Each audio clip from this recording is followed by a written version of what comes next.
This is Scratch Your Own Itch, the one show that delivers the conversations that we're afraid to share, but need to. This show is all about creating a life worth living. I'm Logan Tyler Nelson, and I'm your host. So, you're going to hear conversations with creators and entrepreneurs talk about what they do, their current and past traumas, how they became who they are, and what they are truly curious about. This is the show where we talk about the things we think about a lot, but need to talk about more. Please take note that this show is not a substitute for actually creating a life worth living, because this show will stir your beliefs, make you question what it means to create a life worth living. So my promise to you is to always give you one question to answer for yourself today to start turning your dreams into a reality.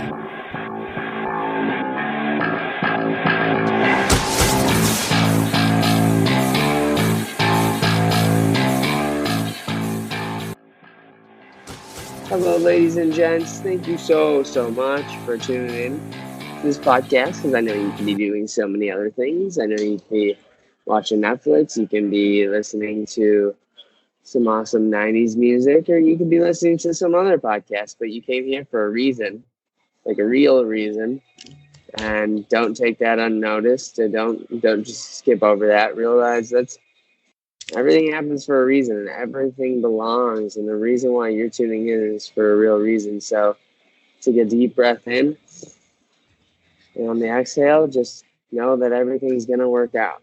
So anyways, I've got like one heck of a guest on today. Oh my God, I'm super excited to talk to her. Super for you guys to meet her. She is the one and only Dr. Diane Hamilton, and I'll tell you a little bit about her. She is just amazing when it comes to curiosity, and the research I've talked to other people about how important curiosity is in the workplace, and also the field of being in school and trying to cultivate your curiosity. She just knows so much about that. And she is the founder and the CEO of a company that goes around and really helps you find this. She's also been a keynote speaker, former MBA program chair at the Forbes School of Business. She has a PhD in business management. She has taught more than 1,000 business courses and authored multiple books, including Cracking the Curiosity Code, The Key to Unlocking Human Potential. So, I mean, if you're not excited about this, I don't know. I think you gotta put on some music real quick, stop this, and then come back to it. Because I know I'm excited. Like, I'm jamming out in my head. So I can't wait to introduce you to the one and only Dr. Diane Hamilton. Well, thank you, Logan. Wow, that was quite the introduction. I appreciate it. I'm looking forward to chatting. Yeah, me too. Oh, gosh. So I want to kind of just jump right into it. And not thinking too hard into it, but what's a short story from your life that you think gives homage, honor to your sort of field of expertise / industry? Well, I've done a lot of different things. And in fact, one of my books was about reinventing your career, because I have had to reinvent myself so many times. I know that a lot of people out there don't really necessarily know what they want to do. And I don't think I always exactly knew what I wanted to do. So I kept switching it up a little bit. And a lot of it tied into my sense of curiosity. I wanted to find out what was next, what was challenging, what was interesting. And that led to my research in curiosity. But I've worked in all kinds of industries, from pharmaceuticals to mortgages and real estate and computer sales. I mean, you name it. I've been in just about every industry. And written several books. Before I wrote about curiosity, I wrote a book that was meant for what I called next gen group, which is anybody kind of millennial and younger, for people who are just trying to figure out how personality and understanding personality in the workplace can help them get along in life. And so that was my last book I wrote with my daughter, who's a millennial. But this one that I've written recently is about curiosity. And that's my focus lately, because I think that curiosity And developing it can be the thing that changes everybody's lives, whether you're in a job you hate right now or one you love. Make it better. Yeah, no, I agree. But I want to hear like any specific story that maybe like happened to you in an episode or something, where you're like, wow, I I was acting this way and now I'm acting this way because curiosity started to become more of a main theme in my life. Well, I have to admit, I was always a curious kid. I wasn't one of those people who didn't ask why to everything. But I think when I started to focus on curiosity the most was when I had a radio show, like I still do, my nationally syndicated show. I interview all these billionaires and geniuses from, top companies around the world. And I started to see that there was a difference in their just their questioning of things and how much they read and how much they were curious. And as you mentioned, I've taught more than 1,000 business courses, and I was thinking about how many students really just didn't question things that much. They kind of just went along with status quo thinking, or they wanted you to kind of just tell them how to do things instead of trying to figure out things. So that kind of made me curious to write about curiosity, because I was curious why this one group can get it and really can succeed, and this other group just kind of wants to just kind of exist and not really pursue things. So I think that's probably the biggest changing point, was just seriously thinking about writing about curiosity, because as I started to write the book, I started to realize that I couldn't just write about it. I wanted to fix it. And so I got very curious to do something I'd never really done a lot of, and that was you had to teach yourself factor analysis to be able to create questions to determine the things that kept people from being curious. And that really opened up a world of business opportunities for me, because now I know how to do all these different things, like creating assessments, understanding how to measure things in a real different way. And I think that it's hard to pick just one thing, but I think in my adult life that's probably having the radio show and learning all these amazing stories was probably the thing that set me on this curiosity quest. Oh, so cool. So I love it. It's so weird how those little silver linings happen. And that's why I say everything happens for a reason, Right. And it all adds up. I'm kind of curious though. I'm sure people say curiosity all the time when they interview you. And so you're like, I like it. It's good. It is. So do you know like where our curiosity comes from? I mean, you wrote a book on this. Like, where does it come from, like, ancestrally? Like, why do we have it inside of our DNA? Well, I mean, the Max Planck Institute coined the term curiosity gene. So they've studied it. There is a genetic component to our curiosity. When we're curious, we get this rush of dopamine. When you feel good when you eat chocolate or you get on a Peloton bike or whatever it is that revs you up, right?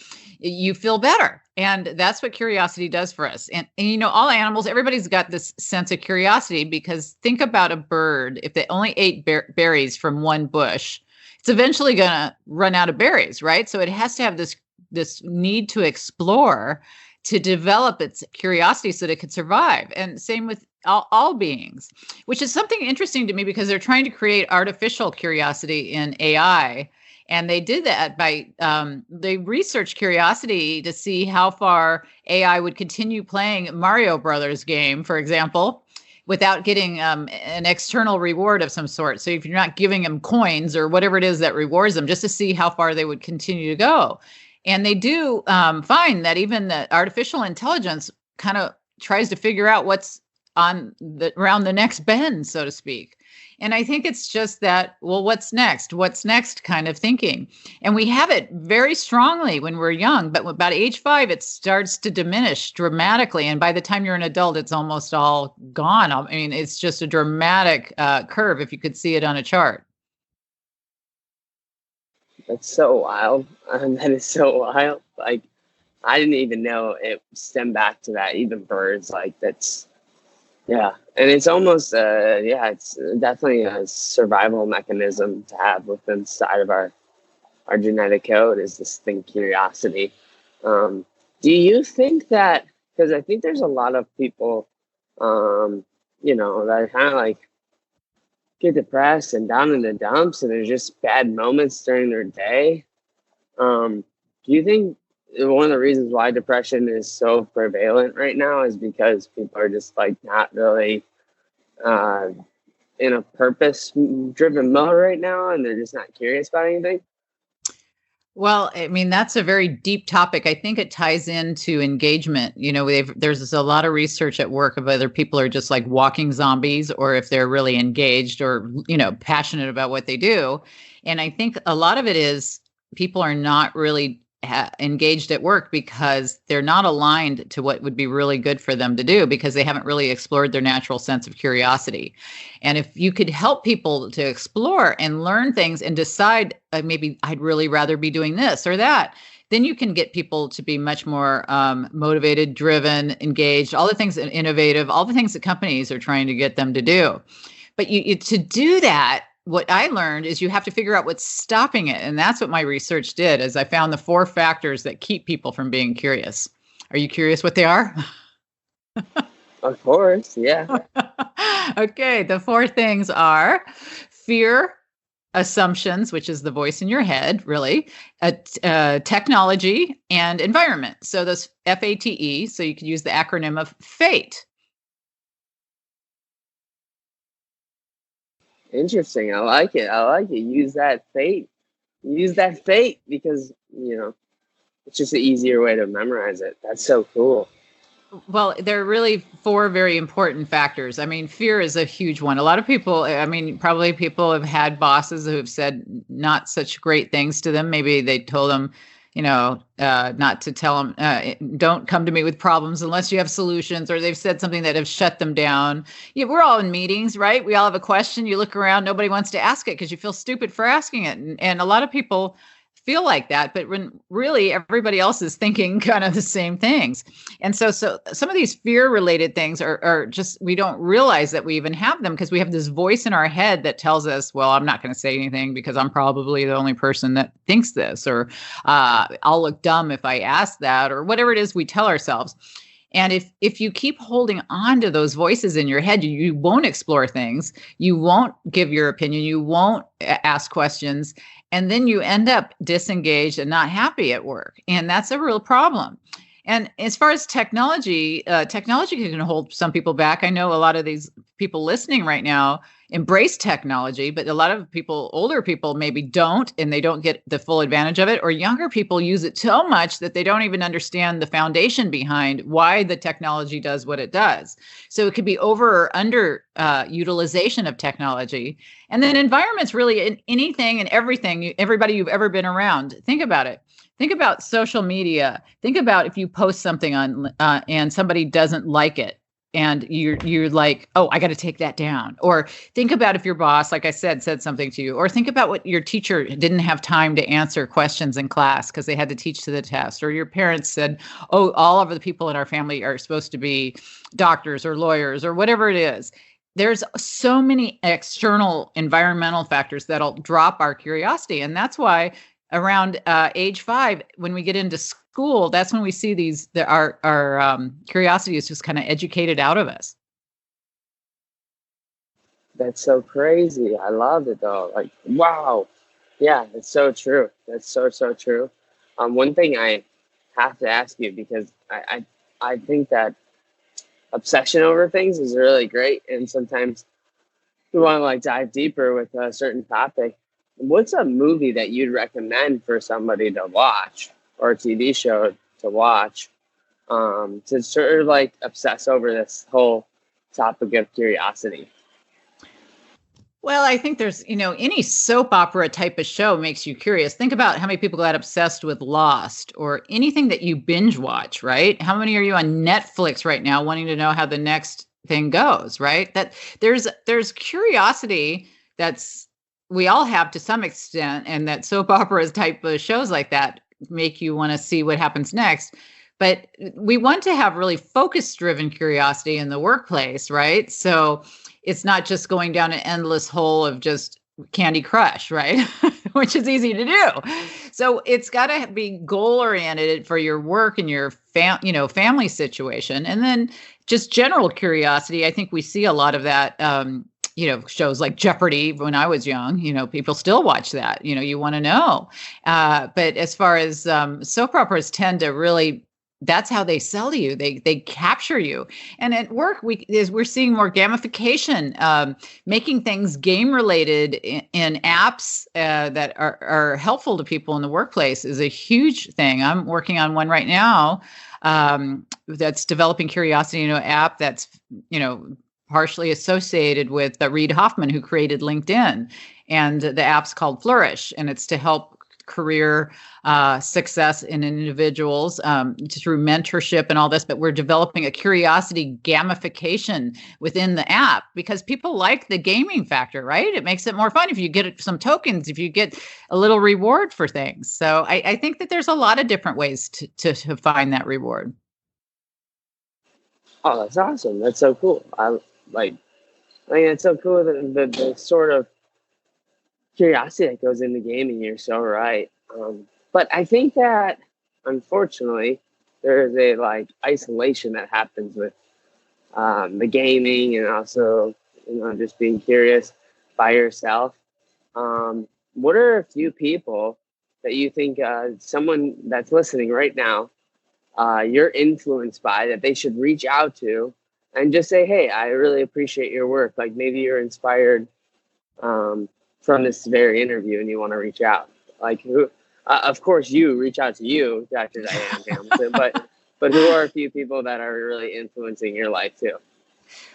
Well, I have so many amazing people on my show who've really inspired me. I think, if you go to drdianehamilton.com and go to the blog, they transcribe the shows. So, some of the billionaires I've interviewed and some of the top names in business, CEOs and all that are people who have really inspired me.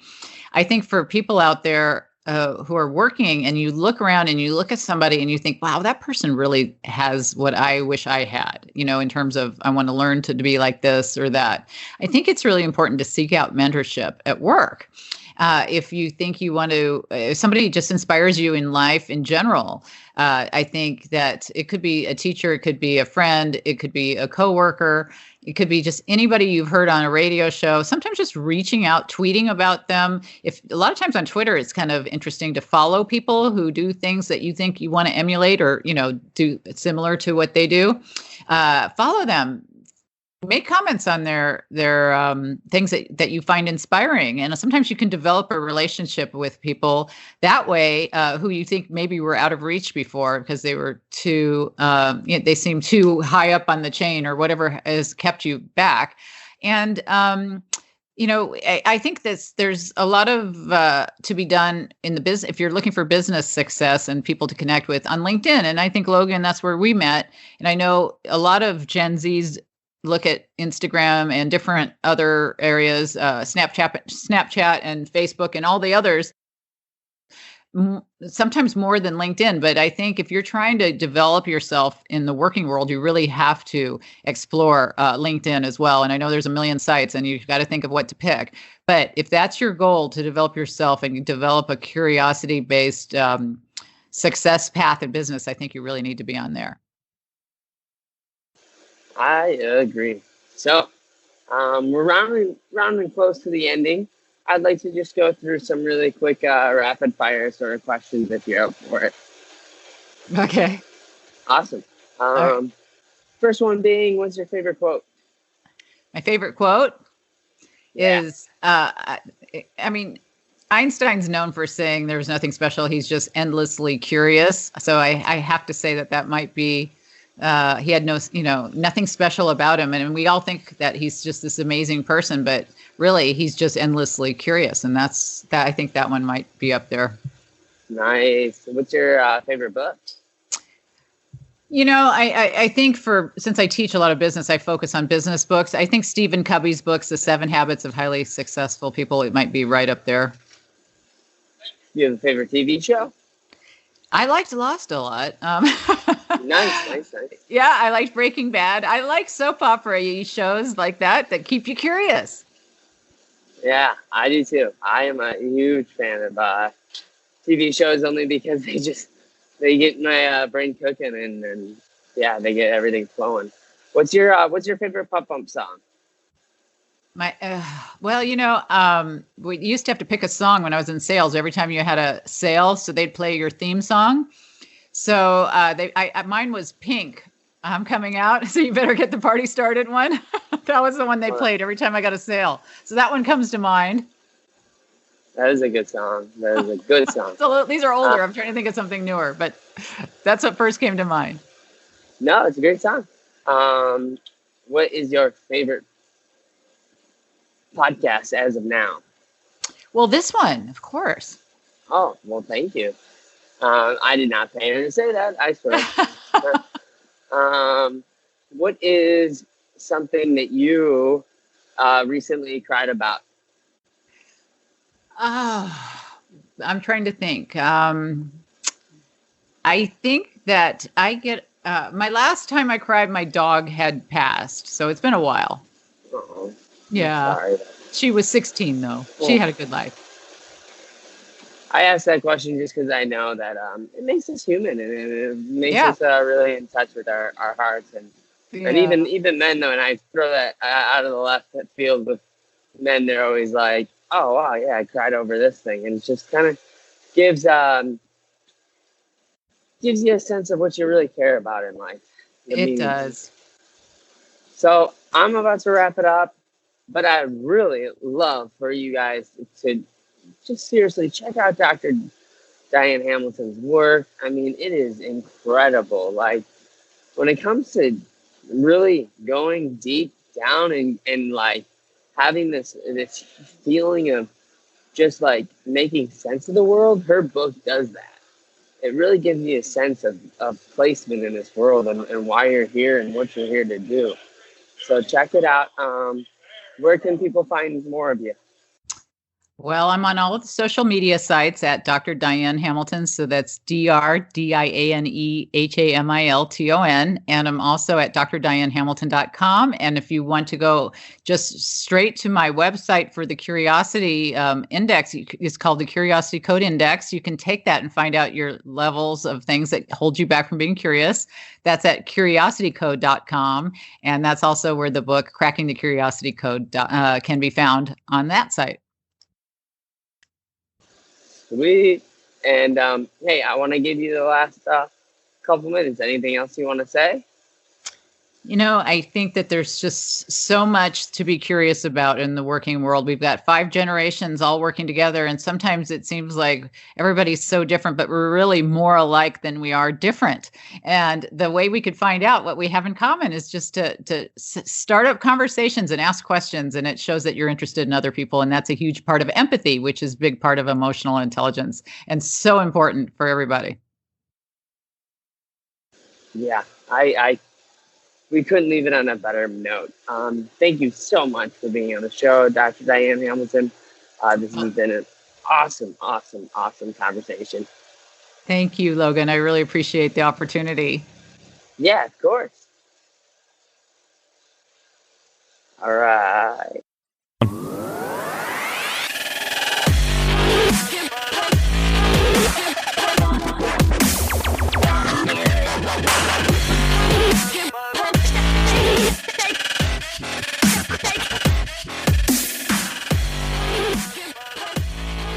All right, there's another episode of Scratch Your Own Itch.